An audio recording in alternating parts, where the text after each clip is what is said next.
People talk about childhood like it's this warm, nostalgic haze. Bike rides, summer storms, the glow of a TV left on too late. But when I think back to being 14, I always land on one night in Briar Hill Ridge, a night that scraped something out of me I never got back. My parents were away at a company retreat that weekend, a rare overnight trip. I had begged them to let me stay home alone. I wasn't a rebellious kid, just a stubborn one who wanted a taste of independence. They agreed on the condition that every door stayed locked and I answered their calls every hour. I kept my end of the deal.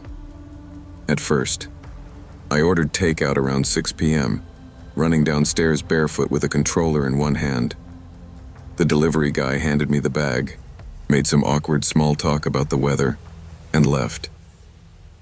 Excited to get back to my game, I shut the door with my elbow and rushed upstairs without checking the lock.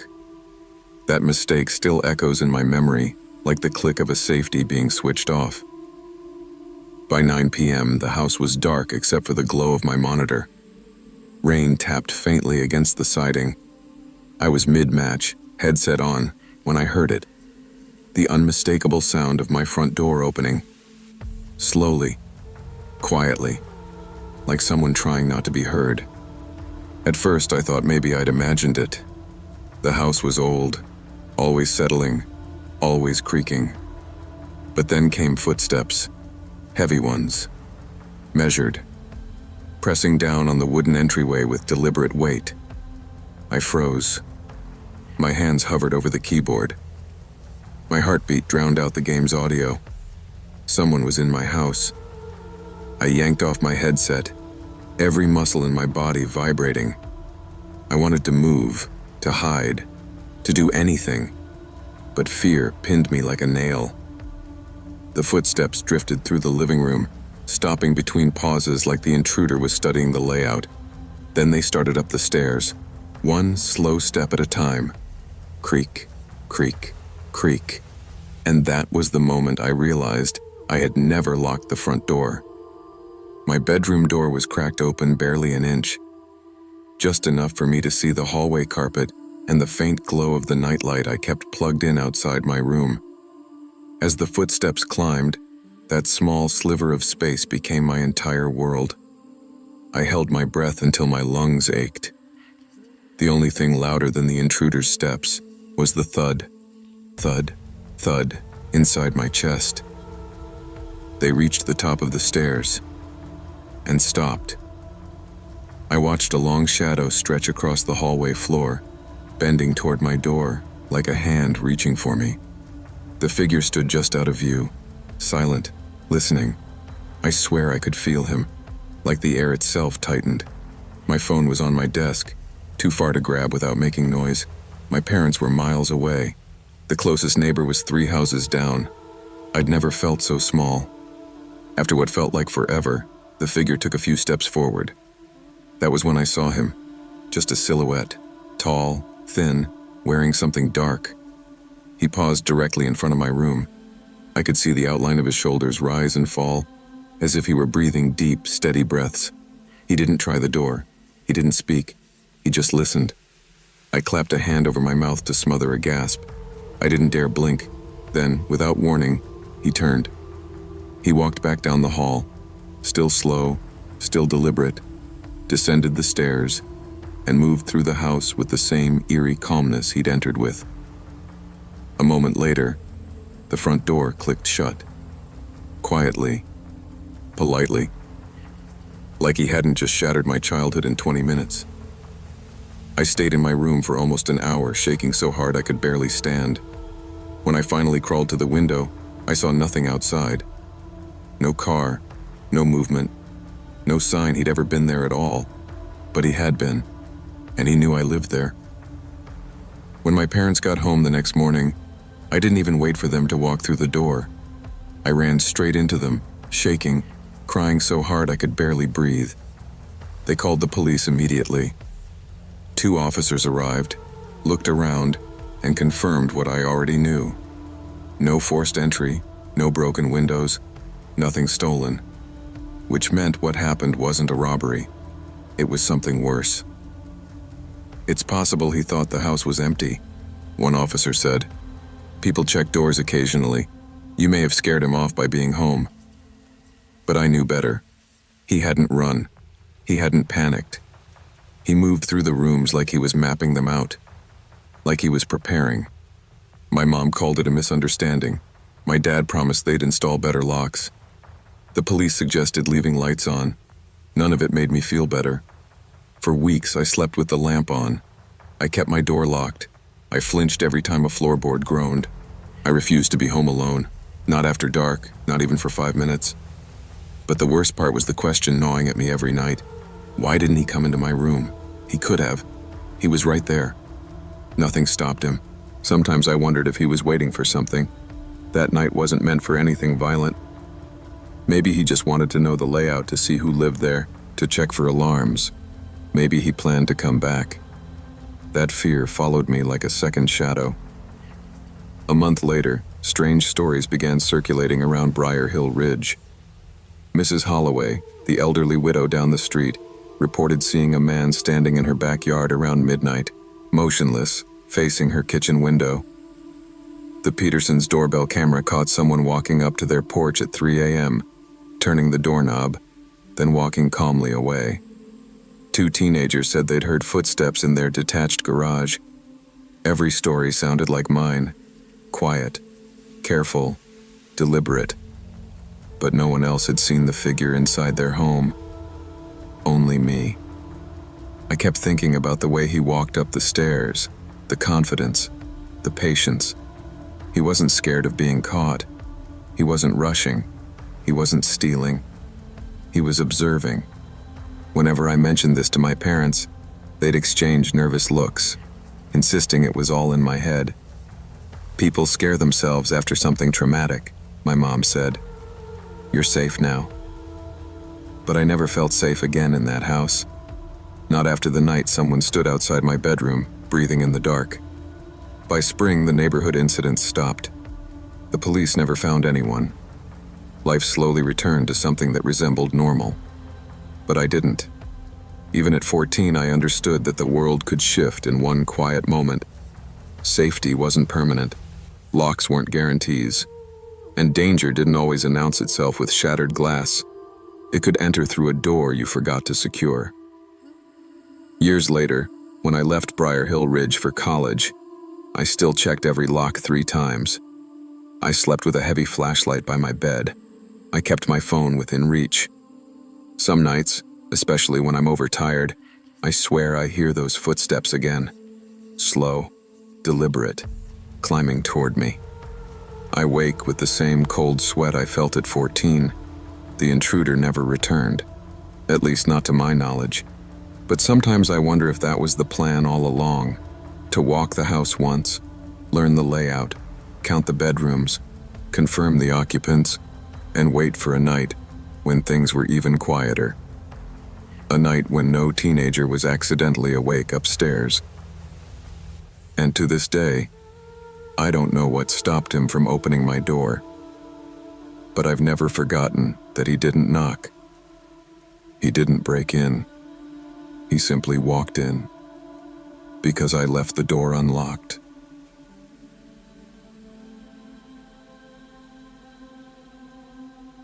I never thought a town this small could swallow someone so easily. But Harborview did just that. After relocating for work, well, more like scraping together enough for rent near the coast, I realized that quaint seaside charm often hides empty wallets and overcharged apartments. That's when I found the boarding house on Seabreeze Lane. The faded white clapboard structure looked like something out of a sepia photograph, with windows that had seen decades of salty winds and a porch that sagged slightly under the weight of history.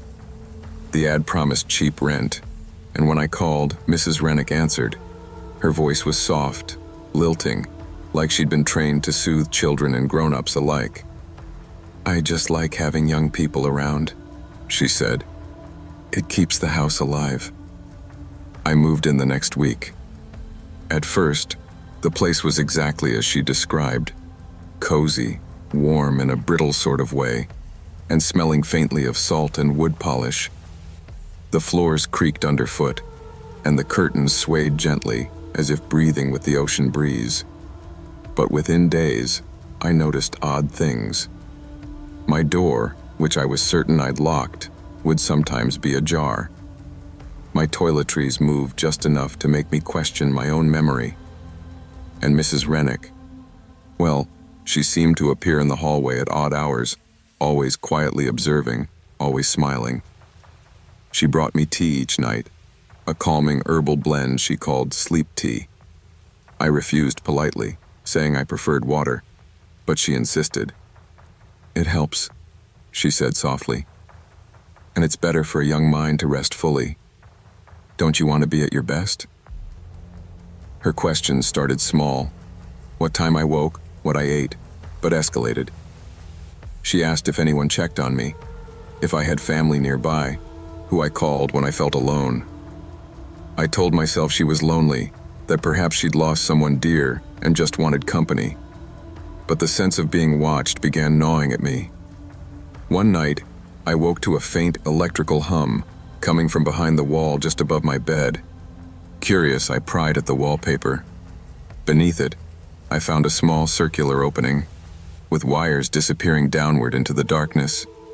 My stomach turned cold. Someone had been listening, and it wasn't the first time. The hum persisted, low and insistent, like a heartbeat under the floorboards. Over the next few nights, I began hearing footsteps beneath my room. They weren't the random creaks of an old house. They were deliberate, slow, and careful, as if someone was positioning themselves directly below me before stopping for long stretches of time. I confronted Mrs. Rennick one evening, my voice tight with unease. "Mrs. Rennick, are you in the crawl space?"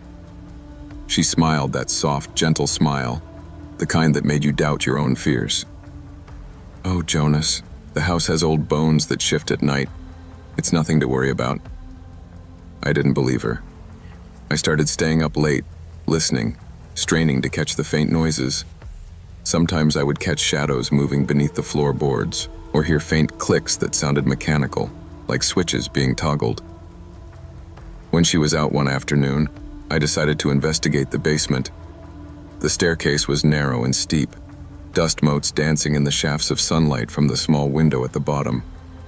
Behind an old storage door, I found a bank of dusty monitors. My breath caught. Each screen displayed a different room in the house, all live feeds. I saw tenants' rooms, their routines, and then months of recorded footage. Tenants who had long since moved out were on those monitors. People Mrs. Rennick insisted never lived here. I stumbled back up the stairs, my heart hammering. That's when I noticed my door was already open. And there she was, standing there with a folder in her hands, my name written neatly on the tab. "You've been curious," she said, her voice as calm and melodic as ever. "Curiosity is natural, but the house keeps its order best when everyone follows its routines." I backed toward the hall, panic rising. "Curates compliance?" I managed, my voice shaking. She tilted her head slightly, eyes soft but intent. "Yes, Jonas. Tenants stay safest when they follow the rules. It's simply a matter of harmony." I realized then that she had been watching me from day one. My routines, my movements, even the nights I stayed up late. She knew them all. "I want to leave," I said, voice trembling. She smiled. "The front door locks automatically at night. The others never learn to listen either. But you have the potential to learn." My pulse raced. I backed into my room, trying the door. It was already locked from the outside. She stepped closer, the folder in her hand like a quiet threat. She spoke softly, almost as if she were sharing a secret. "It's easier when you understand the house. No one needs to be hurt." I realized that escape meant deception. I had to outthink her, to act calmly while panic clawed at my chest. I feigned interest, asking questions about the other tenants, about the routines, trying to gauge how she managed everything. She answered, ever so gently, yet every word reminded me of the power she had over everyone in that house. By nightfall, I knew I couldn't wait for morning. The longer I stayed, the less chance I had to leave unnoticed. I waited until she went out to check the mail, slipping quietly from my room. I crept to the bathroom window and tested it. It opened. The window led to a narrow ledge, then to the ground below. Heart pounding, I climbed through, cutting my hands on the wood frame. Once outside, I ran barefoot across the damp lawn, my shoes abandoned in my room. The streetlights blurred as I sprinted, lungs burning, adrenaline propelling me down Seabreeze Lane toward the safety of the main road. I didn't look back. 2 days later, news came that the boarding house had burned in a sudden electrical fire.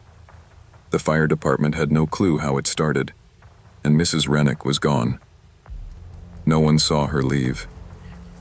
I never returned to Harborview, unable to shake the memory of her soft voice, her constant watchfulness, and the way the electrical hum seemed almost alive.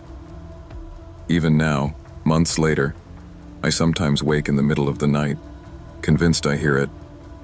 The faint, low hum behind my bedroom wall. The sensation that someone, somewhere, is patiently waiting to tune back into my life.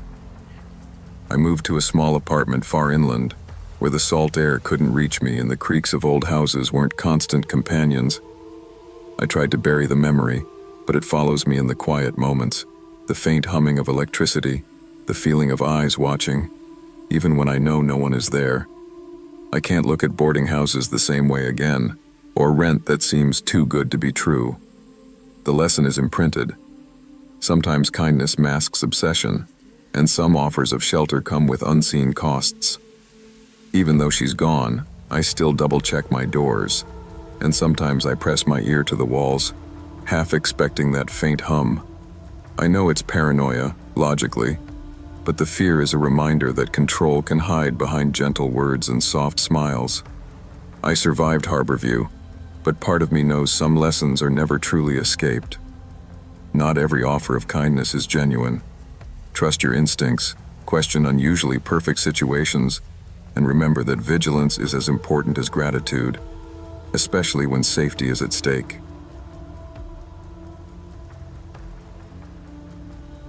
Moving to Rivergate was supposed to be a fresh start, but I quickly realized that fresh start doesn't make people like you overnight.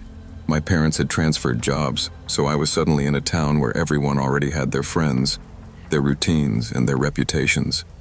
For me, it was about survival, blending in, keeping my head down, and not drawing attention to the fact that I'd just moved here. I spent my first week at Rivergate High observing, watching how kids clustered in predictable groups and laughed at jokes I didn't understand. That's when I met Trent in math class. He had that effortless charm, the kind that makes people want to follow him without thinking twice. He leaned over my desk one day and whispered, "Hey, you new here, right? Don't worry, I'll show you around." His smile was confident, unshakable, and just the right amount of friendly to make a new kid like me want to trust him. By Friday, Trent came up to me with Jackson, another kid from bio. "Hey Caleb," Trent said. "Me and Jackson are going to hang out by the park after school. You in?"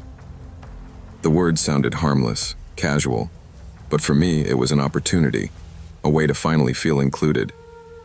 "Yeah, sure," I said, trying to hide how relieved I felt. After the final bell, I met them at the trail entrance near the river. The light was fading quickly, casting long shadows between the trees.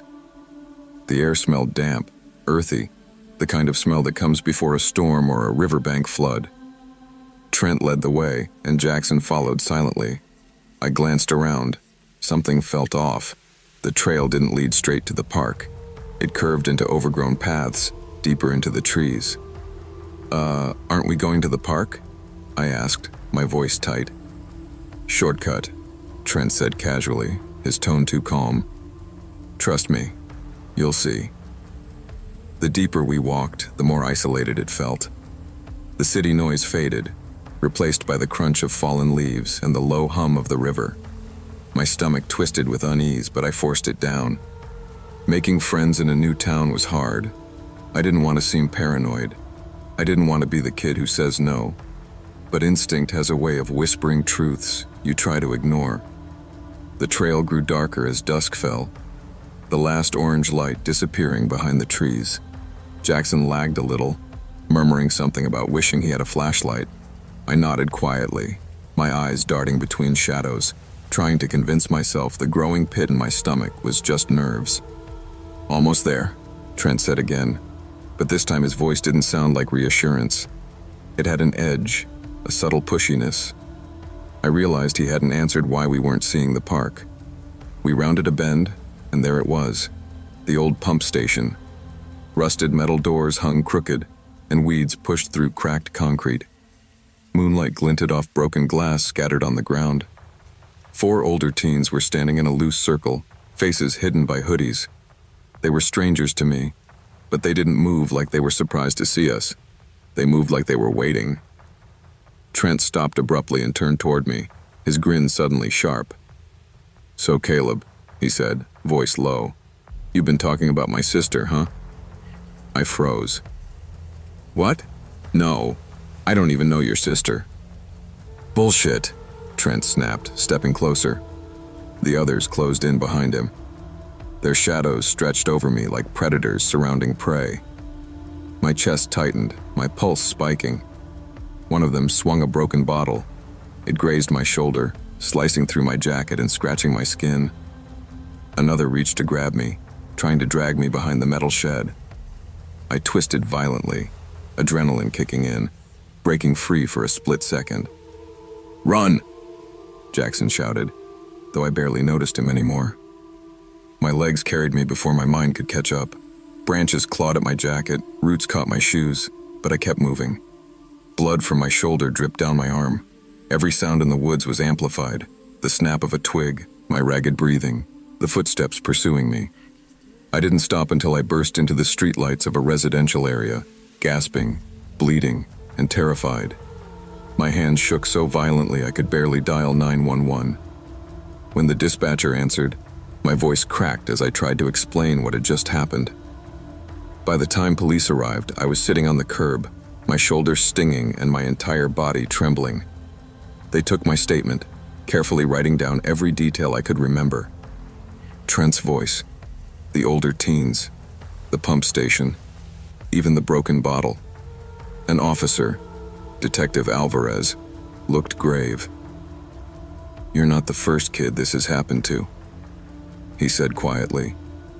"This spot along the river is known for initiation videos. Older kids lure younger ones here, beat them up, film it, then post it online." I swallowed hard, nausea twisting my stomach.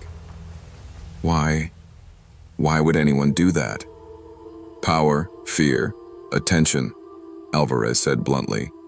"Some people think it's a rite of passage. There's no excuse, Caleb. We're reviewing footage from other attacks to see if Trent's group matches any known incidents." I thought back to Trent, his smile, his calm confidence, how easily he'd led me here. That smile had been a mask. That calm had been a lure. The sick realization hit me. The entire night had been planned. Not opportunistic, not random. Me, specifically. "Has anyone seen him at school?" I asked, voice barely above a whisper. Alvarez shook his head. "He's gone. Transferred? Suspended? Unknown. We're checking." The more I thought about it, the heavier the weight became. Trent had known exactly how to push me to trust him, exactly how to lead me down a path that ended with fear and pain, and I hadn't questioned him, not at first. I kept replaying the trail, the twisted trees, the way the pump station appeared like a trap already set. My chest tightened every time I remembered the older teens closing in, the bottle swinging. It wasn't just a scare, it was deliberate. After that night, Rivergate felt smaller. Every alleyway looked threatening. Every friendly face had a shadow lurking behind it. I avoided Trent's usual lunch table, avoided the trail near the river, avoided anyone who seemed too confident or easy to follow. My shoulder healed, but the memory didn't. It was in every reflex, my hands tensing on doorknobs, my ears listening for footsteps when I walked home. Sleep was restless. Every dream had me running through dark woods, always one step behind, always pursued by shadows with empty eyes. The police eventually traced some footage from previous attacks. Other kids had been lured to the pump station in the same way, filmed, and released into the dark afterward. They were lucky to get away. Some weren't. I realized something terrifying. Trent hadn't just been a bad influence.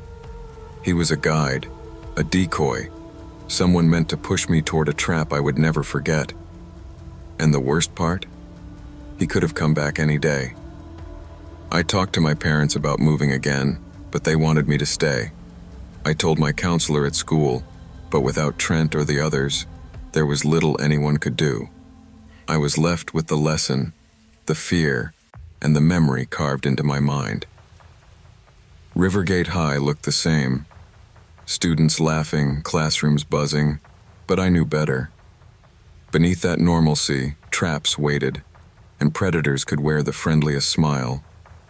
Months passed, but the memory of that night never left. Trent vanished from school the following week. No one knew why. No one asked me questions beyond what the police had recorded. I walked past the river trail only when absolutely necessary, keeping my backpack close, my keys ready. I learned quickly that danger rarely announces itself. Predators don't always scream. Sometimes they smile, joke, invite you along. Sometimes, the scariest things wear the most familiar faces. I eventually found a small group of friends I could trust, ones who respected boundaries and didn't push me into blind decisions. I stayed cautious but not paranoid, remembering that experience every day. Even now, when someone seems too friendly, too insistent, or too perfect in their timing, I feel the old adrenaline spike, the echo of running through woods, branches scratching, blood staining my sleeve. The night taught me that trust is precious, and sometimes saying no, really listening to that little warning inside, is the only thing standing between you and real danger. Not everyone who appears friendly has good intentions. Trust your instincts, question sudden familiarity, and remember that hesitation can save your life.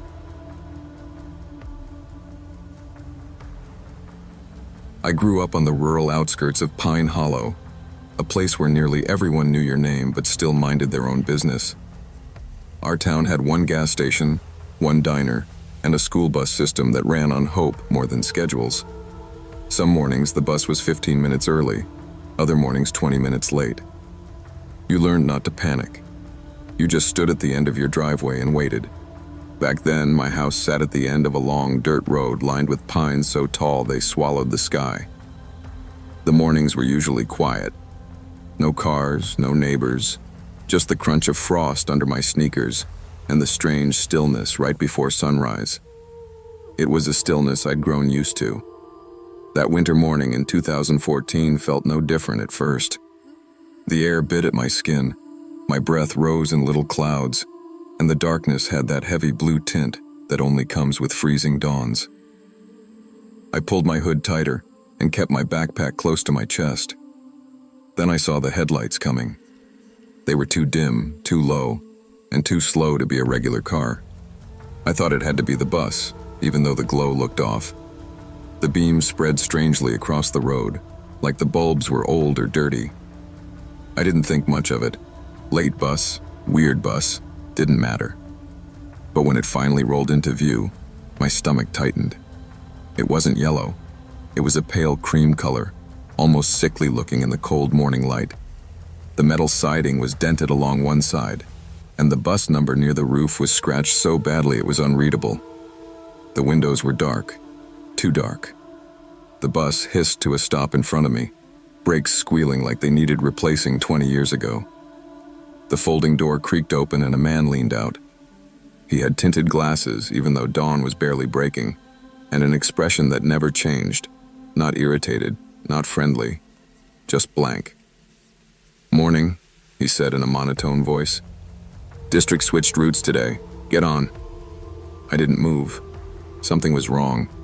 I felt it deep in my chest before I understood it. The seats behind him were completely empty. "Come on," the driver said, tapping the steering wheel impatiently. "I'm running late." His voice didn't match the situation. It didn't sound like someone who was rushing. It sounded like someone pretending to rush. I stepped backward a little. "I've never seen this bus before." He forced out a laugh, quick and sharp. "We've got new ones.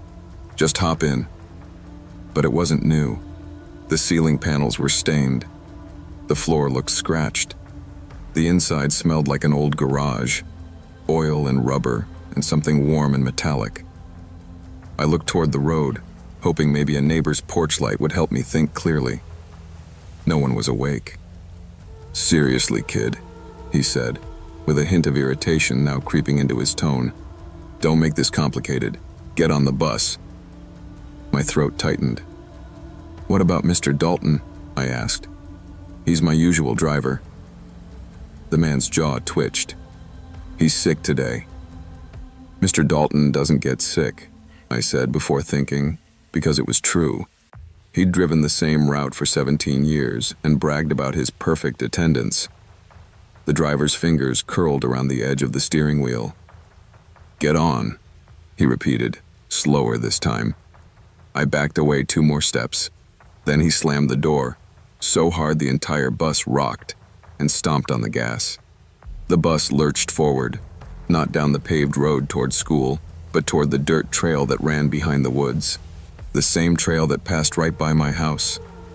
My breath came out in short, panicked bursts as the pale bus disappeared between the trees. The taillights flickered briefly before vanishing altogether into the darkness. I stood shaking in the cold, trying to understand what I'd just avoided.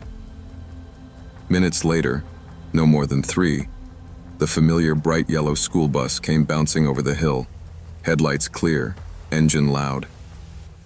Mr. Dalton waved from the driver's seat.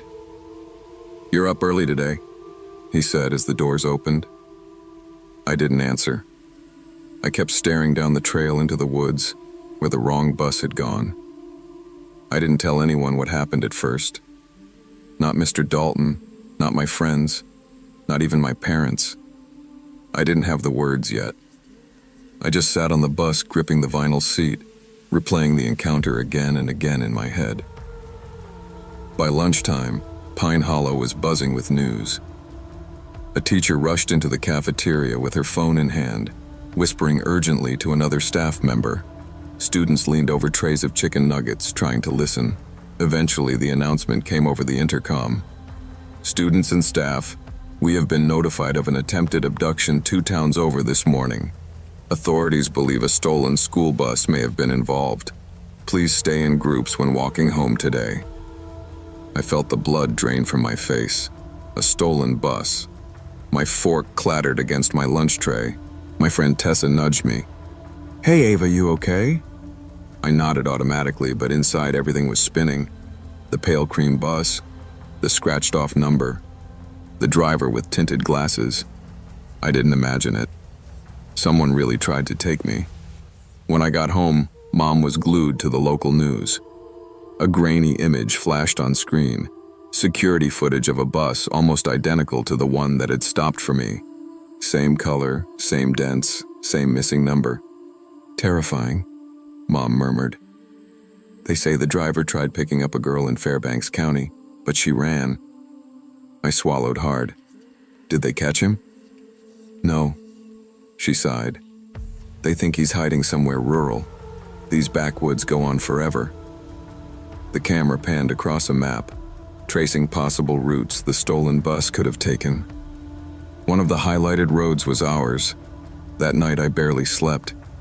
Every time I drifted off, I heard the hiss of brakes or saw the blank stare of the driver behind those tinted glasses. The worst part was knowing he'd turned down the trail that passed my house, which meant he knew where I lived. For a few weeks, nothing happened. The stolen bus still hadn't been found, though police cars occasionally cruised the back roads. Mom made me wait by the front door instead of at the end of the driveway, and she watched from the window until my real bus arrived. I I pretended everything was fine, but I noticed things. A cigarette butt near the tree line that didn't belong to anyone in our family. Fresh tire tracks in the dirt trail we rarely used. A feeling, heavy and tight, that someone was watching. In early spring, I woke up one night to the sound of an engine hum in the woods behind my house. I froze in bed. It wasn't loud, more like a distant idle, low and steady.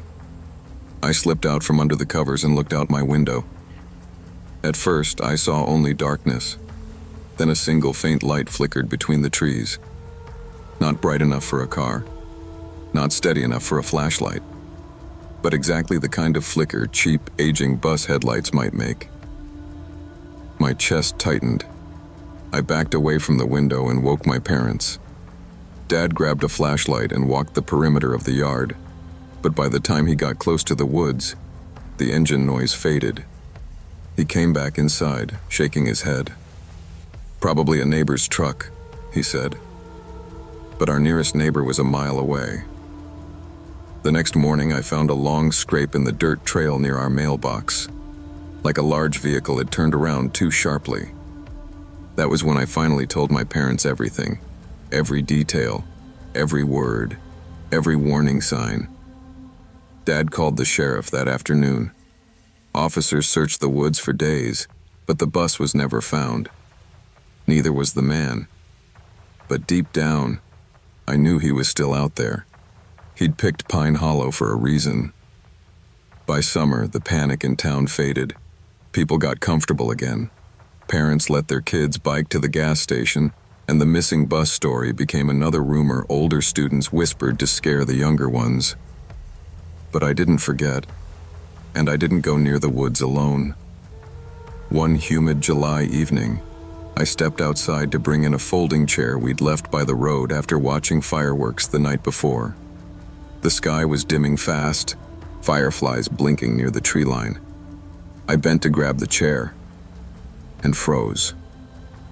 From far down the dirt trail, I saw headlights.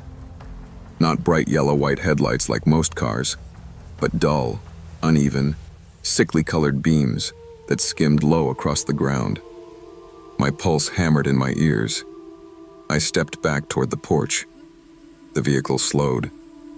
The hum was familiar. Then the lights abruptly shut off. I could hear gravel under tires as something large stopped moving, stopped watching, stopped waiting. I backed up slowly, hands shaking as I reached the door. I slipped inside and locked it, my heart pounding so hard I thought it might break ribs. Dad came running. "Ava, what's wrong?" "I saw it," I whispered. "The bus. He's still here." Dad grabbed his flashlight and stepped onto the porch, but the trail was empty again. No lights, no sound, nothing disturbed but the dust rising off the road. We left Pine Hollow 2 months later. My parents said it was for their jobs, but I knew better. They didn't want to risk losing me to the headlights in the woods. Even now, years later, whenever I'm walking down a dark road and see a pair of headlights in the distance, my breath catches. Because part of me still expects them to flicker, to sputter, to glow that pale cream color. And I still don't know if the driver ever stopped looking for another kid standing alone at dawn. Trust your instincts. Hesitation can save your life. Not every danger announces itself loudly, and sometimes the smallest warning sign is the one that matters most. Some nights in Briarwood Hill feel colder than they should, colder in a way that settles beneath your jacket and crawls up your spine. That's what I remember most about the night this all happened. It was nearly 11 p.m. The bookstore had just closed, and I'd missed the last bus by maybe 2 minutes. The taillights were disappearing down the road before I even made it to the stop. I wasn't new to walking home. It wasn't ideal, but Briarwood Hill was the kind of college town where the worst thing you typically worried about was a raccoon tipping over someone's trash. The streetlights along Briarwood Avenue glowed a weak amber, and the sidewalks were mostly empty. Only a few bars still had music drifting out their doors. I wrapped my scarf tighter and started the 30-minute walk back to my apartment. Around the halfway mark, just past a row of older apartment buildings, I heard quick footsteps behind me. I tensed, only relaxing when a girl about my age jogged up beside me, her breath puffing in the cold. "Sorry, didn't mean to freak you out," she said, laughing lightly. She wore a denim jacket, too thin for the weather, and her blonde hair was pulled into a messy ponytail. "I'm Lacey." I told her my name, and before I realized it, we were walking side by side like we were already friends. She said she'd been ditched at a house party and didn't want to walk alone. Her cheerful energy made the dark streets feel less threatening. We joked about professors, campus drama, the awful cafeteria coffee. For a moment, it felt stupid to ever worry about the walk home. Then, somewhere behind us, a man shouted. The sound cracked through the quiet like breaking glass. We both turned. A tall figure was weaving along the sidewalk, yelling slurred threats at no one in particular. His steps were unsteady, but he was moving in our direction. "Let's just keep walking," Lacey whispered. "My aunt's rental is just around the corner. We can duck in there until he passes." I didn't question it. Not yet. But I should have, because that was the moment the night began to tilt into something I still have trouble talking about.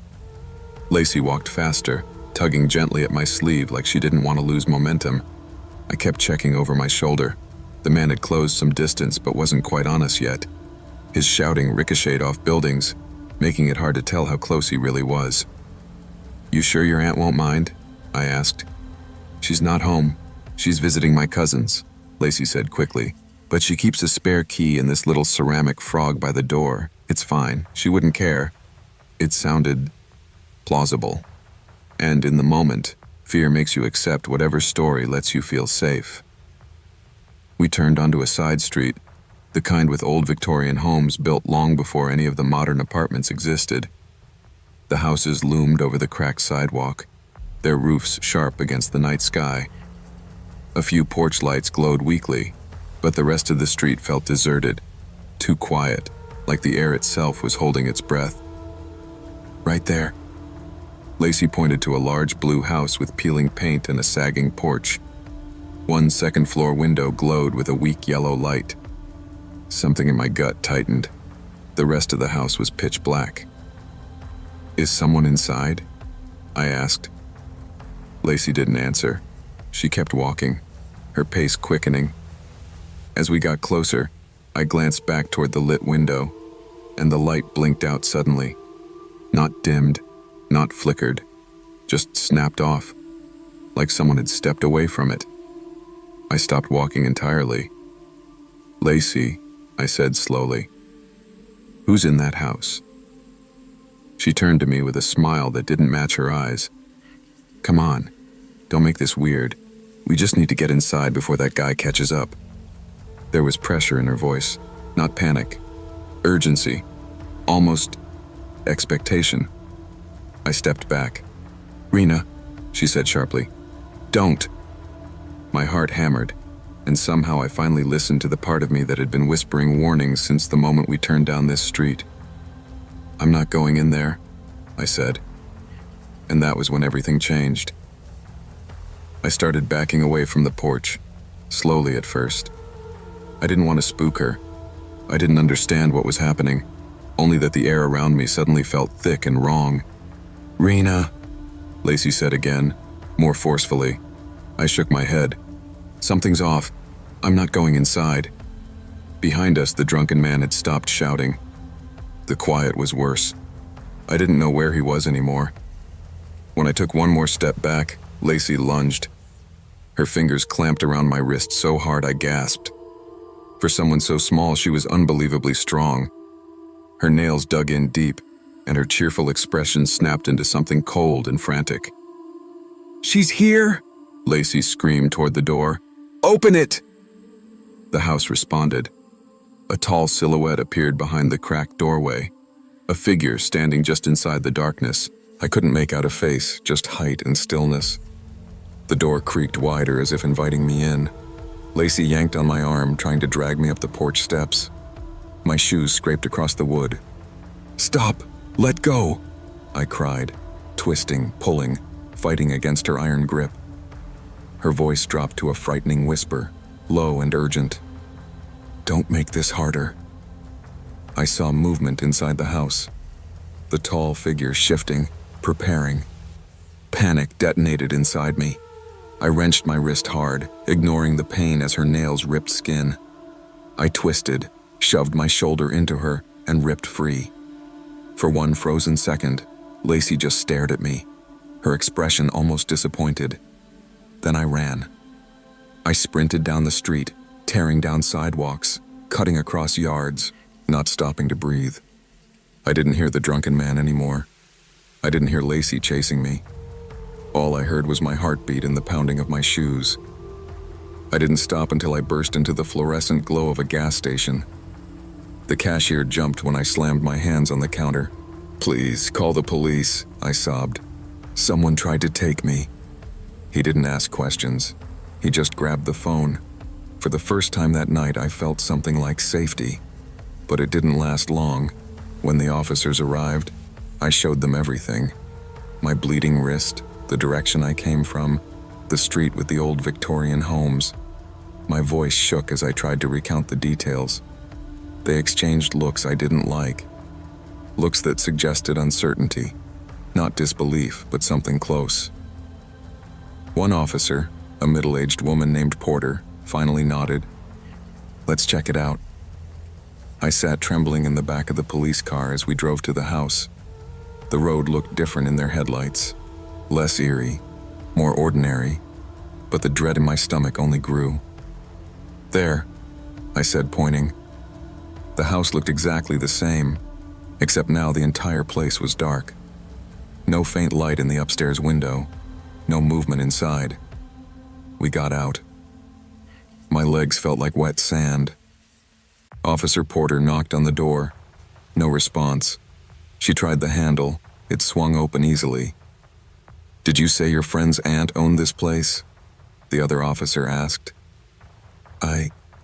She said that," I whispered. They swept the house while I waited on the porch. Cold air drifted out the open doorway, carrying a smell like mildew and old metal.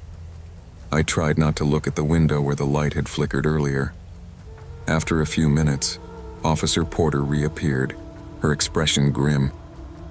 "Rena, this isn't a rental. The house was broken into about 4 days ago. Owners live out of state. Neighbors reported seeing people coming in and out." My stomach dropped. "So, someone was inside?" "Yes," she said quietly. "But they're gone now." The other officer came up from the basement, his flashlight in hand. "You should see what's down there," he muttered to Porter. She gave me a firm look. "Stay here." They disappeared inside again. I hugged myself against the cold. When they returned, neither spoke at first. Porter finally cleared her throat. "We found blankets, canned food, evidence someone's been staying here." I waited for the rest. When it came, it chilled me more than the night air. "And there's a heavy chain bolted to a pipe in the basement." I stared at her, numb. Whoever Lacey was, and whoever stood behind that door, they weren't squatters looking for shelter. They were waiting for someone, and that someone had almost been me. The police drove me home after taking my statement. They promised to increase patrols near campus. They said they'd search for both the girl and the man. But deep down, I knew they were already behind. That house had been cleared out too neatly. Whoever had been living there knew how to vanish fast. I didn't sleep that night, or the next. For days, every corner of Briarwood Hill felt sharper. Shadows felt longer. Strangers' smiles felt rehearsed. I couldn't stop thinking about Lacey, not the cheerful girl who joked about college pressure, but the one who screamed for someone inside that house to open the door. The girl whose grip left bruises around my wrist for weeks. The girl who acted like she wasn't working alone. Whenever I replay the moment, the part that haunts me isn't her screaming. It's the expression she gave me when I escaped. That look of disappointment. Like I had ruined something she'd prepared for. Police never found her. Or the man. Or any trace of who they were. The house was boarded up again 2 days later, and students avoided that street entirely. I still walk fast when I'm alone at night. I still cross the street when someone tries to make friendly conversation after dark. And sometimes I still imagine a pair of eyes watching from the window of an abandoned house.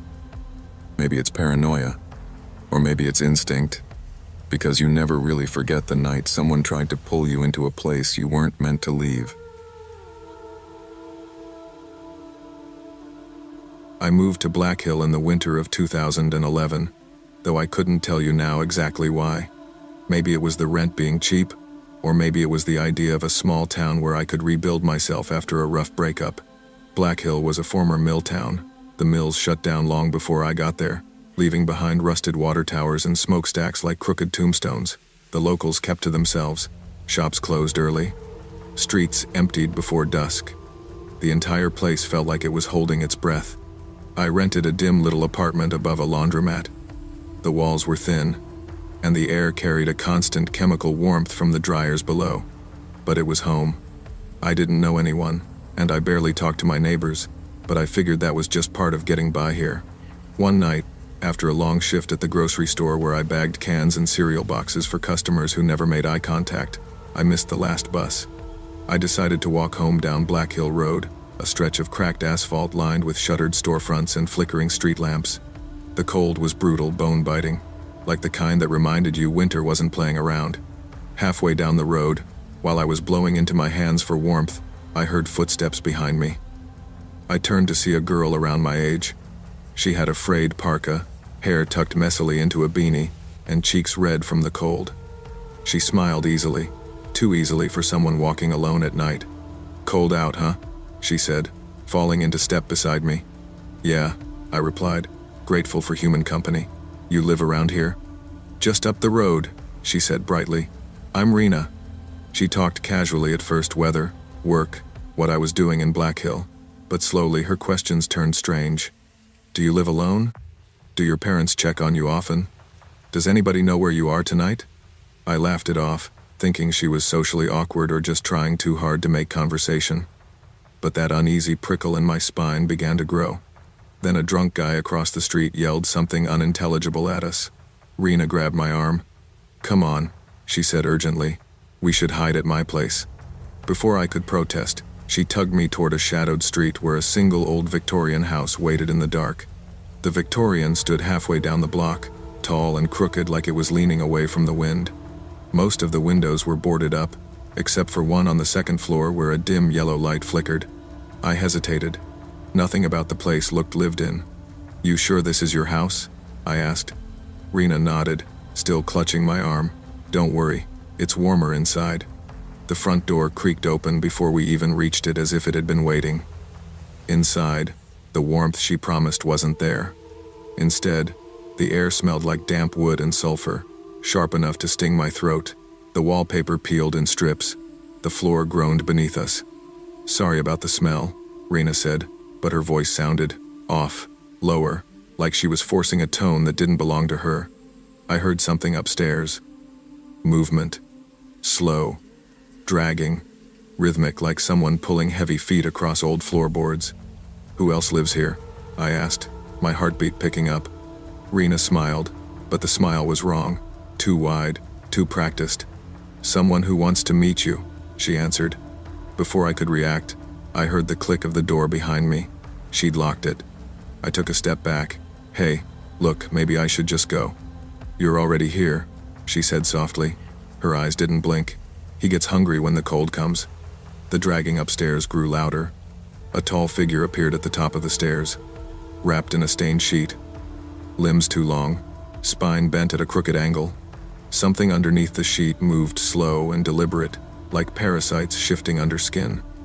The figure swayed once, then began its descent. Rena whispered to it, her voice tender, coaxing like a caretaker calming a sick child. "It's okay," she murmured. "He's here." Fear finally hit me like a fist to the chest. I didn't wait. I bolted into the kitchen, shoved the back door open so hard it cracked, and ran jumping fences, sprinting across yards, breath burning my lungs until I hit the main road. I flagged down the first car I saw with frantic bangs on the window. They let me in. I didn't look back. The next morning, I did the thing horror movie characters never do. I called the police. I wasn't about to let whatever that thing was stay out there. When the officers arrived, I explained everything. The house, Rena, the smell, the figure on the stairs. They didn't laugh. They gave me that look cops give when someone sounds traumatized but possibly unstable. I insisted on leading them to the house. When we turned the corner onto that quiet street, my stomach dropped. The house was gone, burned to the ground. The fire department was still spraying down blackened beams and collapsed walls. The place was a smoldering skeleton. The officer beside me raised an eyebrow. "You sure this is where you were last night?" "It was here," I said, but my voice cracked. "It was right here." The fire chief overheard us and walked over. "That place caught fire around 4 a.m., he said. "Old wiring, probably, but nobody's lived here in hell 20-30 years. I shook my head. "No, there was a girl, Rena, and something else." The chief gave me a pitying smile. "Kid, this house didn't have electricity. It's been condemned since '92. I felt the ground tilt under my feet. "How could there be a light?" I whispered. "I saw a light." The officer shrugged. "Could have been squatters." But I knew what I saw wasn't a squatter. That night, I barely slept. Every time I closed my eyes, I saw the long limbs under the sheet, the way Rena's voice shifted, the way she had asked if anyone knew where I was. By morning, I convinced myself it had been adrenaline, cold, exhaustion. Maybe I'd hallucinated some of it. But deep down, I knew better. A week later, I walked home from work again, this time taking a different street. As I passed a broken street lamp, my breath caught. A girl in a frayed parka walked just ahead of me. She didn't turn around. She didn't have to. I knew it was her. After that night, I changed my schedule. I refused to work, closing shifts. I avoided the old roads. I tried to act normal around my coworkers, but paranoia had sunk into me like a cold that wouldn't leave. Still, Black Hill had its way of pulling people back into its shadows. One night, during a power outage, I stood on my apartment balcony listening to the silence. No hum of dryers, no passing cars, just the hollow quiet of a town that seemed eager to hide its secrets in the dark. That's when I heard footsteps below. Soft, slow, familiar. I leaned over the railing. A figure stood on the sidewalk, frayed parka, hood up, hands in pockets. Her face was hidden, but her posture told me everything. It was the same tilt of the shoulders, the same stillness. "Rena?" I whispered before I could stop myself. The figure looked up. Not quickly, just a gradual lift of the head, like someone waking from a long sleep. The hood slid back slightly, revealing a pale cheek and a hint of dark hair. Enough for recognition, not enough for comfort. "How did you find me?" I asked. Her voice floated up to me, soft as frost. "You left before he could finish." My stomach twisted. "I'm not going anywhere with you." Her smile appeared too wide, just like in the house. "You don't have to. I can come up." As if on cue, the building's side door creaked open. Someone or something was inside. I backed away from the balcony, heart pounding. The lights were still out. The hallway was pitch black. My only thought was to get out. I ran down the stairs, ignoring the sound of slow, dragging steps above me. When I reached the ground floor, the lobby door burst open as if pushed by a strong wind. Rena stood there, closer than ever. "Come back," she said. "He's still hungry." I shoved past her and ran into the street. My breath froze in the air as I sprinted without direction, just needing distance, any distance from her. When I finally stopped, gasping, she was gone. But Black Hill wasn't done with me yet. I couldn't keep running from something that wasn't alive, not in the normal sense, anyway. After a week of no sleep, no appetite, and no peace, I knew I had to confront the place where it all started. Black Hill Road.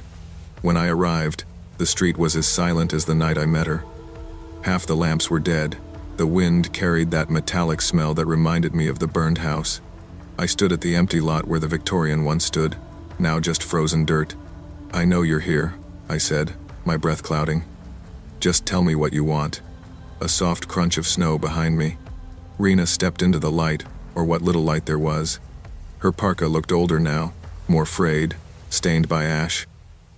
Her face was pale, eyes dark and hollow, but not hateful, Just empty, like she'd been waiting. "You left us," she whispered. "You ran. There was something in that house. He needed someone." Her voice trembled like a child arguing with a parent. "He needed warmth. He needed life. You were supposed to stay." I shook my head. I didn't owe him anything. Her expression warped sadness, twisting into something sharp. "You owe times me asterisk." She stepped forward, and the air chilled around me. Something behind her moved tall, crooked, shifting under a sheet that wasn't really a sheet anymore, but skin stretched thin. It reached toward me. I ran not away, but toward the brighter street where cars passed. I heard her voice behind me. "You can't run forever." Maybe she was right. Maybe some things follow you no matter where you go. But that night, I made it out of Black Hill for good. To this day, when I walk alone and a street lamp flickers out, I check the shadows ahead, because sometimes, just beyond the circle of light, I see a girl in a frayed parka walking one step in front of me, and I never follow. Not every friendly face means safety, and not every invitation deserves trust. When something feels wrong, listen to it. Your instincts may save your life long before logic does. I used to tell people Maple Ridge was the kind of town where even the shadows felt friendly. Small enough that everyone knew the local dogs by name, quiet enough that the loudest thing after 9 p.m.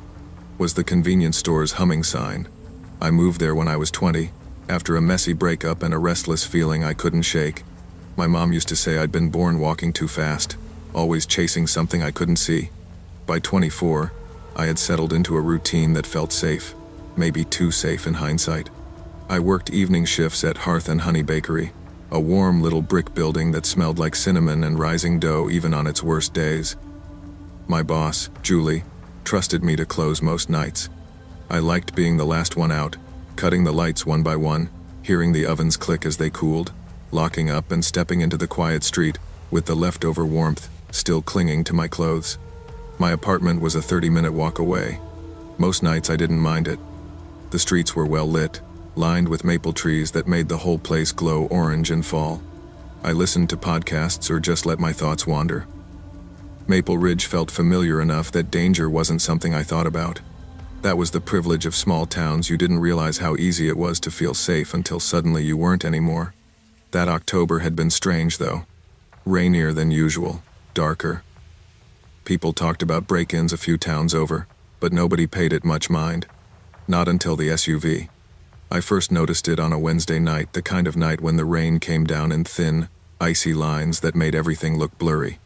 I saw an older brown SUV drive by slowly, like someone searching for a house number. I didn't think much of it. People got lost all the time. Google Maps failed all the time. But when it came back again, same speed, same dim headlights, I felt something tighten in my stomach. By the third pass, I convinced myself it was probably nothing. Just a stranger who didn't know the area. Now I wish I had listened to that instinct. I wish I had trusted the unease curling like smoke in my chest. Because that night, Maple Ridge stopped being the place where shadows felt friendly. It became the place where I learned how quickly safety can slip through your fingers. The SUV slowed beside me with a soft hiss of wet tires on asphalt. I stopped walking, pulling my hood back so I could actually hear him. Rain slid down the man's rolled-down window, dripping onto his arm. He looked middle-aged, maybe early 50s, with a baseball cap pulled low and two bright eyes that didn't match his shaky voice. "Sorry, miss," he said. "Do you know where Willow Creek Lane is? GPS keeps sending me in circles." There was no Willow Creek Lane in Maple Ridge. I'd lived there long enough to know every street, but he sounded so anxious, so earnestly confused, that I stepped closer without thinking. "Let me see your map," I said, leaning in. That's when I heard it. A click behind me, soft but unmistakable. The back door unlocking. I turned just in time to see the door crack open and a second figure move inside the vehicle, a hooded shape, face hidden, body crouched like he'd been waiting. The passenger yelled, "Now!" Everything inside me snapped awake. I stumbled back, my foot slipping on wet pavement. The hooded man lunged from the back seat, grabbing for my arm. His fingers scraped my jacket, tightening, and I twisted violently, nearly falling. "Let go!" I screamed, the words tearing out of me raw. I don't know how I slipped free. Panic made everything jumbled and frantic. I bolted into the nearest narrow alley without looking, my shoes slamming against puddles. The rain was loud enough to swallow their footsteps, but I could hear them anyway, the scrape of boots, the low curses, the frantic shuffle of two people chasing something that almost got away. My lungs burned, my heart stuttered.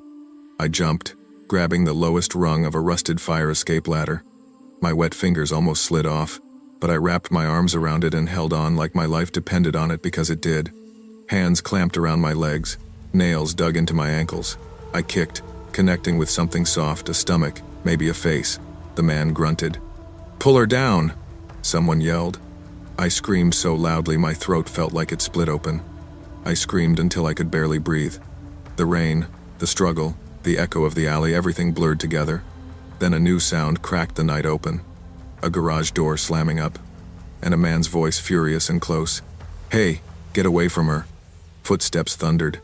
A mechanic in grease-stained overalls came rushing out holding a metal tire iron like he'd been waiting for a fight. My attackers scattered so fast I heard one slip in the mud. The SUV screeched off a second later, fishtailing into the night. I didn't let go of the ladder until the mechanic pried my fingers loose. The mechanic's name turned out to be Rick Dalton, owner of Dalton's Auto and Tire. I had passed his garage 1,000 times, always noticing the neon open sign glowing in the window when I walked home late. I never thought I'd end up crouched on the oil-stained floor of his shop, shaking uncontrollably while he locked the door and grabbed a heavy flashlight. "You hurt?" he asked, crouching beside me. My legs," I stammered. "I think they scratched me. I don't know." He handed me a clean towel from a drawer. "Use this. You're soaked." I pressed it to my face, trying to breathe. My hands wouldn't stop trembling. Rick turned off the loud heater overhead so he could hear better. Outside, the rain slammed against the asphalt in a violent rhythm. "What happened?" he asked gently. I told him everything, my voice breaking more than once. When I reached the part about the back door opening, Rick swore under his breath. "They've been doing something like this in towns south of here," he said. I heard customers talk about it. Same type of SUV. My stomach dropped. "So they've done this before?" He nodded grimly. "And they'll keep trying until they grab someone." He grabbed his phone. "I'm calling the police. You stay right here. No one's getting near you again tonight." The officers arrived in less than 10 minutes. Blue lights flashed across the puddles outside. They took my statement twice, first in the garage, then again in the cruiser while I tried to stop shaking long enough to remember the details. Brown SUV, older model. Dented left side. A man in a baseball cap. A second man in a hood. "We've had similar reports in Pine Brook and Sandville," the officer said. "Always more than one offender. Always looking for women walking alone." Hearing it said so plainly made everything feel sharper, realer. By the time they drove me home, it was after midnight. Rick insisted on following behind in his truck until I was safely inside my apartment. When I locked the door behind me, the silence hit all at once. Heavy, suffocating. I showered until the water ran cold, washed mud off my legs, and stared at the faint bruises forming around my ankles. "Evidence," the officer had said, as if the proof wasn't already carved into my memory. I crawled into bed fully clothed, every light on, the sound of the SUV's skidding tires replaying in my mind. Sleep didn't come. Not that night, not for many nights after. The next morning, Maple Ridge felt different. Not the streets, not the trees, not the storefronts, but me. I felt split open, like the version of myself who used to walk home with earbuds in didn't exist anymore.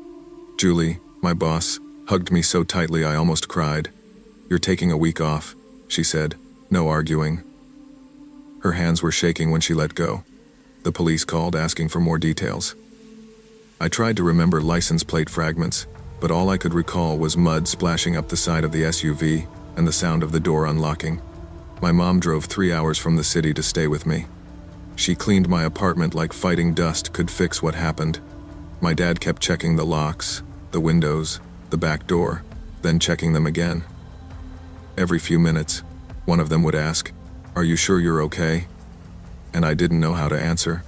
The truth was, I wasn't okay. I jumped at every car engine outside. At night, I slept on the couch facing the door, too afraid of my own bedroom. I walked fast, head down, keys between my fingers like claws. One evening, a week after the incident, I went to Dalton's Auto with a box of pastries to thank Rick. He took one look at me and said, "You holding up?" I shrugged, trying. He wiped his hands on a rag. "You want me to install a camera outside your building? I got extra equipment." I stared at him. "Why would you do that?" He shrugged. "Because you deserve to feel safe, and because if they come back, I want them caught." Something in me softened, like a knot loosening. "Thank you," I whispered. That night, I realized something important. Healing wasn't about pretending I wasn't scared. It was about building a life that fear couldn't control. I signed up for a self-defense class. I bought a personal alarm and pepper spray. I asked the bakery to adjust my schedule so I wouldn't walk home alone in the dark. My parents helped me install new locks and cameras. I was still scared, but scared didn't mean powerless. It meant I had survived. Something meant to break me. Weeks passed. Leaves fell. The rain slowed. Maple Ridge started to feel familiar again, though never the same as before. The police never found the SUV. They suspected the offenders were part of a group moving between towns, striking when the streets were quiet and the victims unsuspecting. The kind of criminals who relied on routine on women like me feeling safe. One night, I walked past Dalton's Auto and saw Rick closing up. I stopped to say hi. He leaned against the doorway, arms crossed. "You headed home?" he asked. "Yeah, but I won't walk it alone anymore." He nodded approvingly. "Good. Smart." I hesitated before saying, "Do you ever think about that night, the way it happened so fast?" "All the time," he said. "But you fought like hell. That's why you're still here." His words stuck with me. Life slowly stitched itself back together. I returned to work. I stopped waking up breathless. I took walks during the day, listening to the rustle of leaves without flinching. I didn't erase the fear, I learned to live beside it. One afternoon, a teenage girl came into the bakery. She recognized me. News had spread. Small towns talked. She asked quietly, "Is it true? Did something almost happen to you?" I nodded. She swallowed hard. "My mom says I shouldn't walk alone at night anymore." She said, "You're the reason." I didn't know whether to feel proud or sad. Maybe both. Before she left, I said, "Tell your mom she's right, and tell her you're not being dramatic, you're being smart." She nodded and squeezed her phone tighter. That's what stayed with me, the idea that what happened to me changed more than just my life. It changed the town. It made people look out for each other. It turned silence into awareness. I still think about the SUV. The sound of the door unlocking. The rain hitting the street as I ran. But I don't think about it with the same shaking fear anymore. I think about how I lived. I think about how I refused to be taken. And I think about how even on the darkest nights, someone can burst through a door with a tire iron and remind you that there are still good people in the world. Safety isn't about paranoia. It's about listening to your instincts, protecting yourself, and trusting the people who step up when danger finds you. Bad intentions can hide behind friendly voices, but courage lives in every choice we make to stay aware, stand strong, and speak out.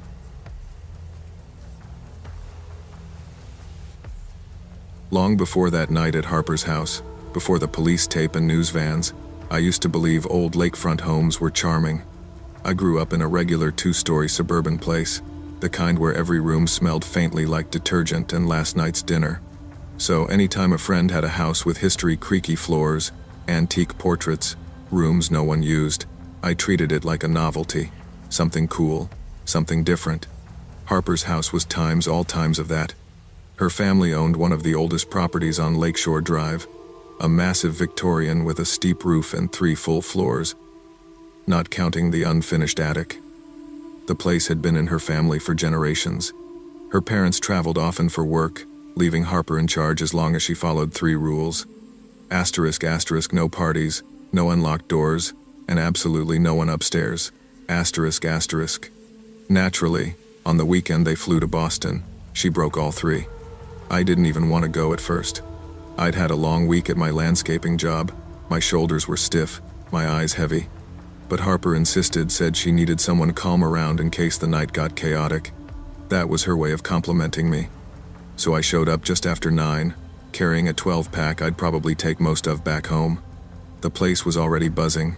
Music echoed off the old walls, and laughter spilled down the hallways. People danced in the living room beneath chandeliers older than everyone in the house. The third floor was blocked off with a velvet rope Harper stole from a school theater set. Like that was enough to curb curiosity. "It's not a joke," Harper told me early in the night. "My parents freak out about those rooms. A lot of antiques, some expensive stuff. They made me promise no one goes up." "And your solution?" I said. "Was a rope?" She shrugged. "A rope and your responsible energy."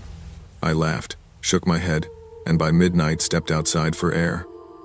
The lake wind was sharp and cold, but refreshing after the packed living room.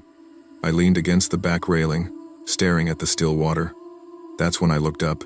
A figure moved across the third-floor window, slow, deliberate, unmistakably human. At first I told myself I imagined it. Someone downstairs had walked under a light, maybe a reflection, maybe a shadow. But then the figure passed the window again.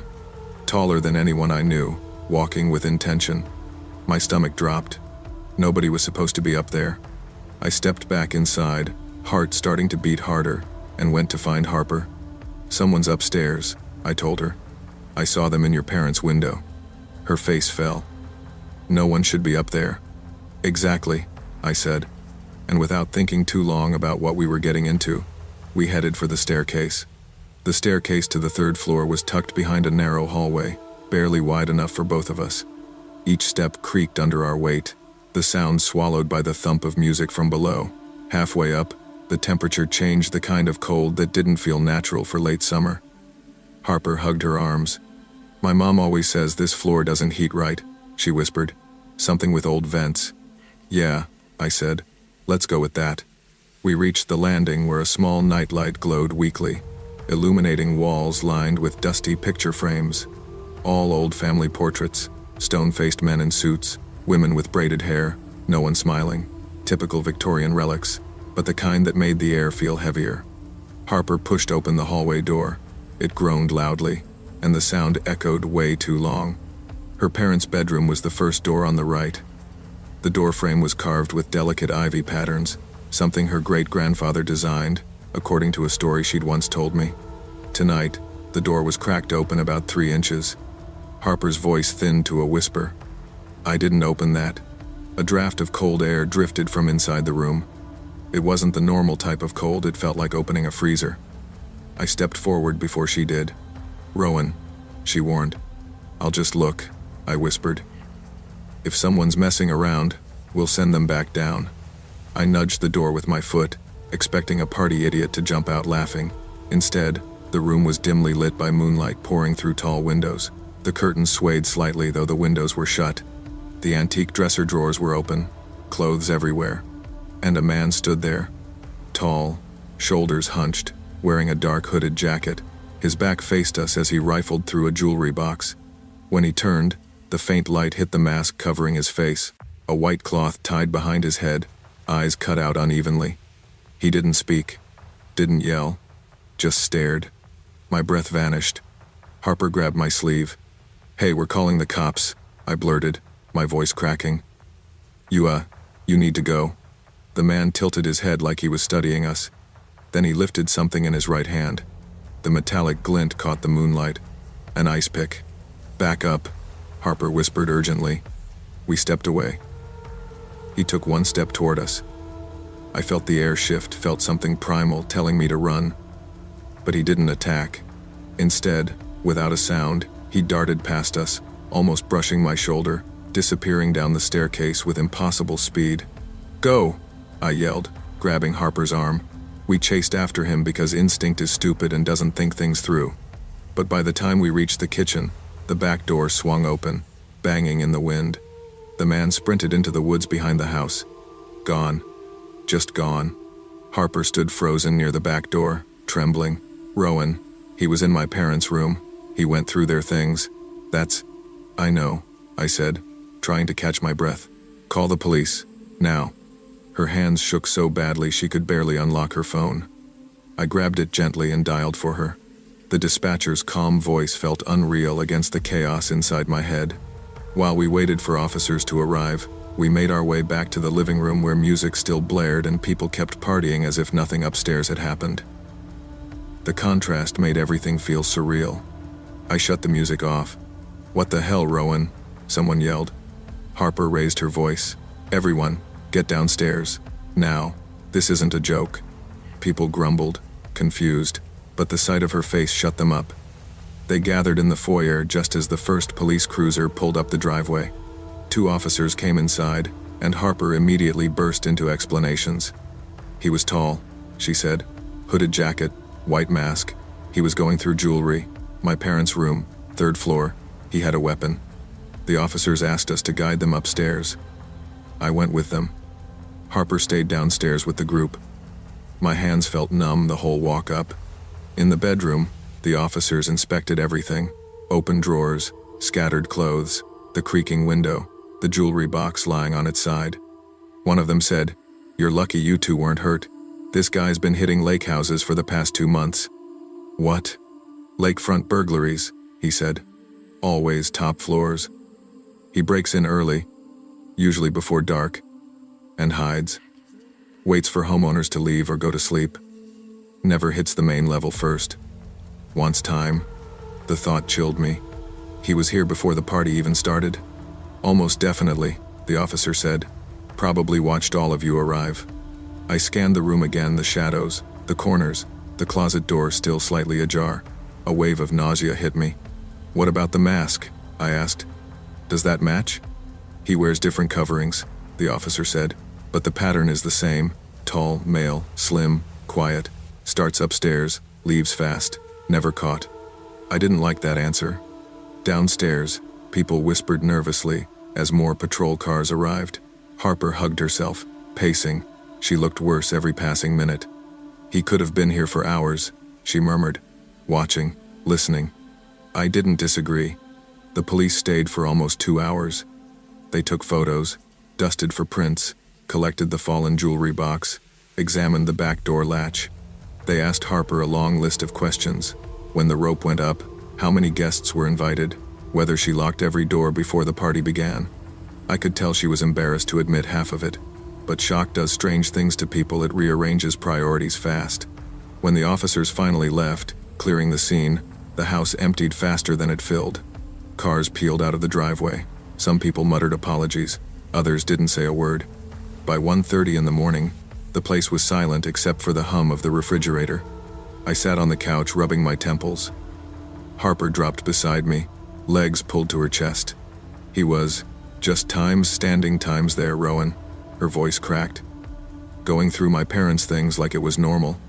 "He wasn't normal," I said. "That wasn't some bored teenager." "Why the ice pick?" she asked softly.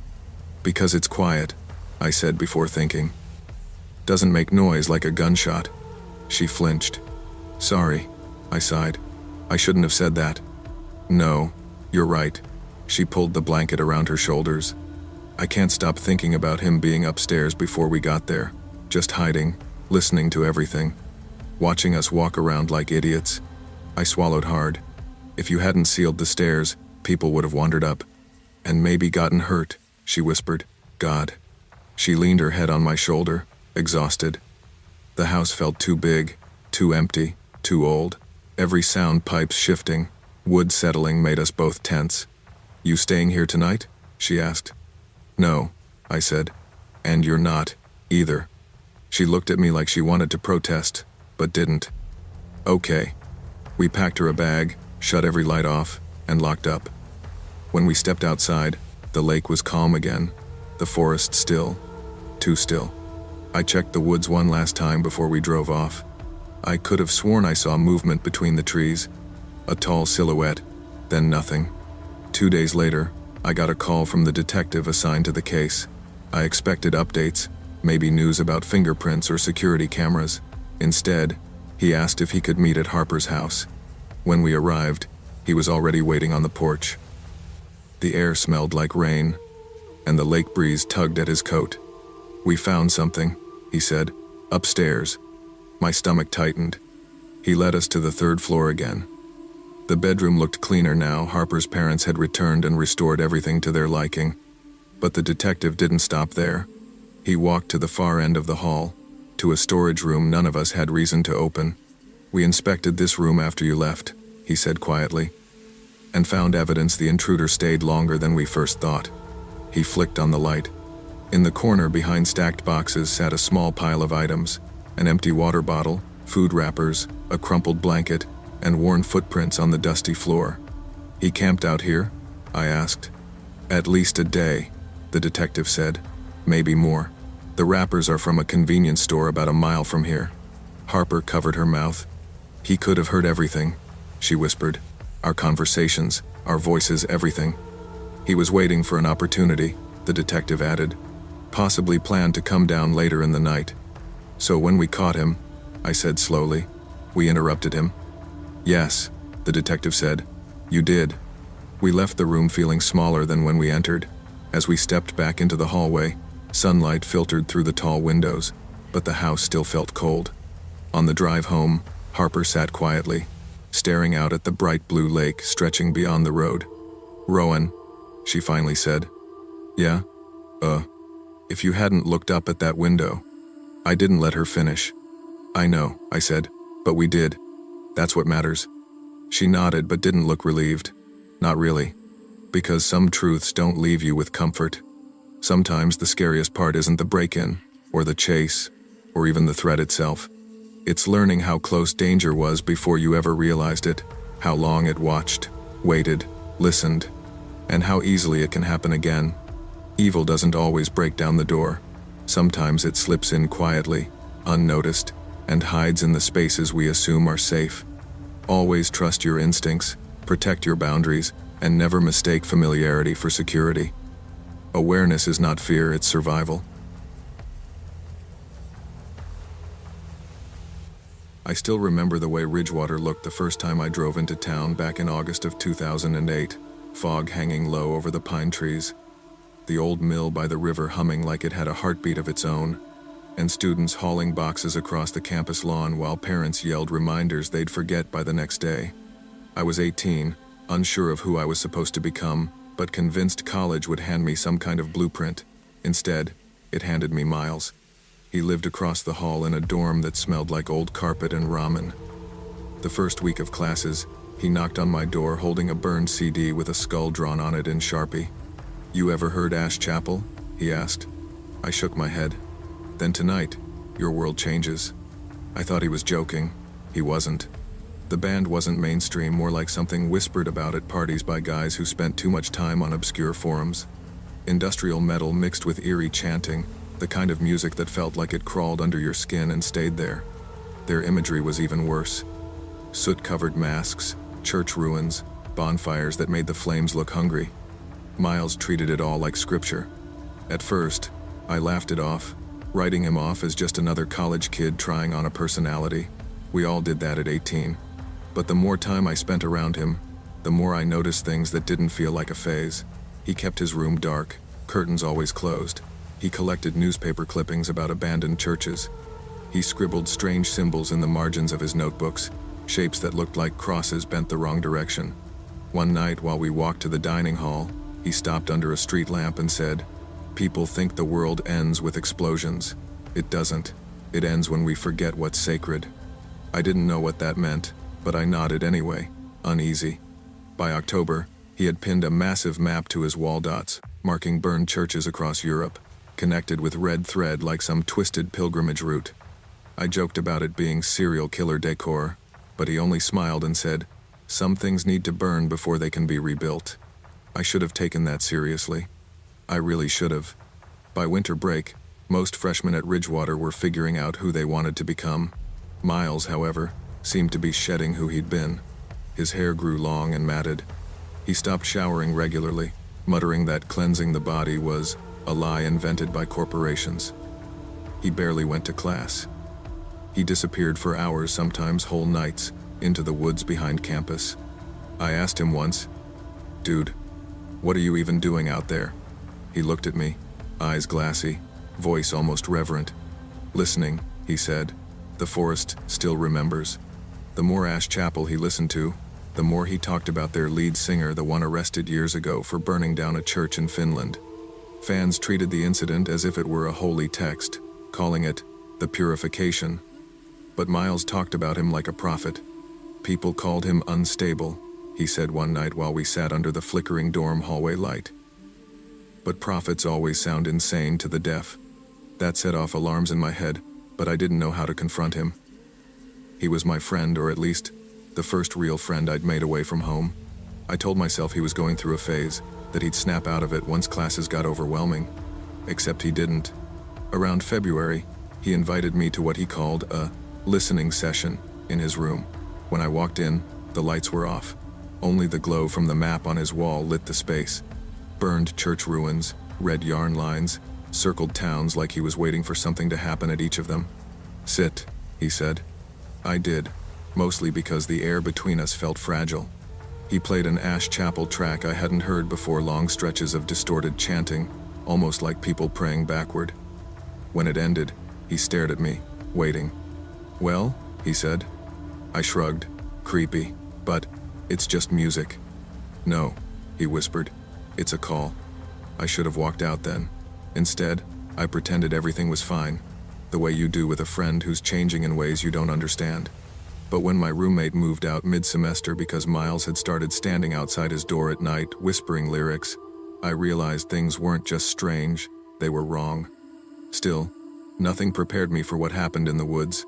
It was early April when Miles knocked on my door and said, "Tonight's important. You need to come with me." Normally I would have refused, but there was something in his voice, urgent, shaky, that made me uneasy. I told myself I'd go for an hour and head back before midnight, just long enough to make sure he wasn't doing anything dangerous. We walked into the woods behind campus, deeper than I'd ever gone. The air grew colder, the trees thicker. My phone lost service. Every instinct told me to turn around. "Where are we even going?" I asked. "To a gathering," he said. "A real one. Not like those fake concerts."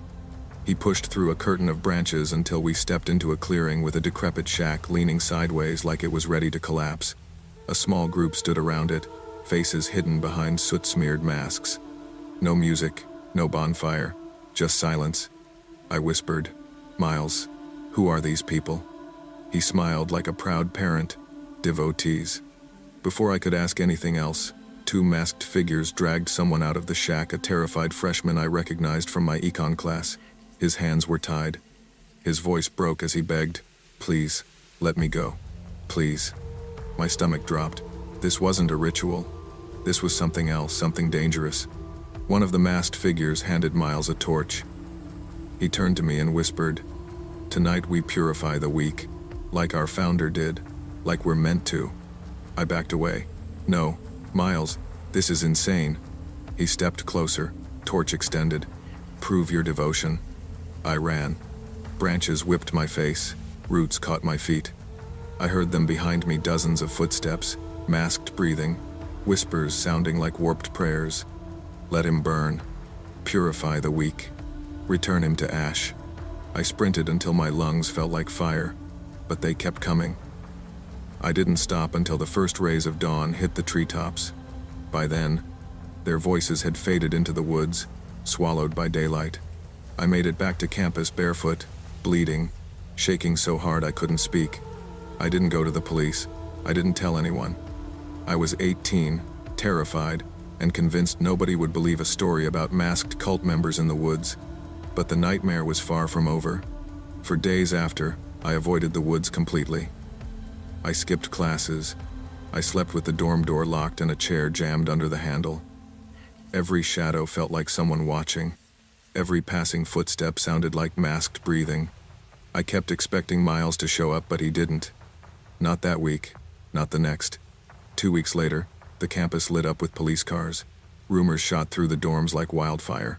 Someone had burned down the shack deep in the woods. Firefighters found a body inside. I knew before anyone said it. It was one of them. Or maybe it was the freshman they dragged out. The police never released the name. They kept saying, "Unidentified male, likely accidental." But I knew better. That shack had been part of something awful. Something that wasn't meant to be found. The worst part? Miles' side of the dorm had been cleared out overnight. Clothes gone, posters gone, map gone, like he'd never existed.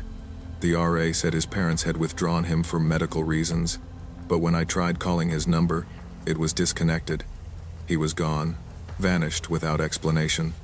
I lay awake for nights wondering if he burned the shack himself, or if the others turned on him. Eventually, I packed my things and dropped out. I didn't tell my professors. I didn't say goodbye to anyone.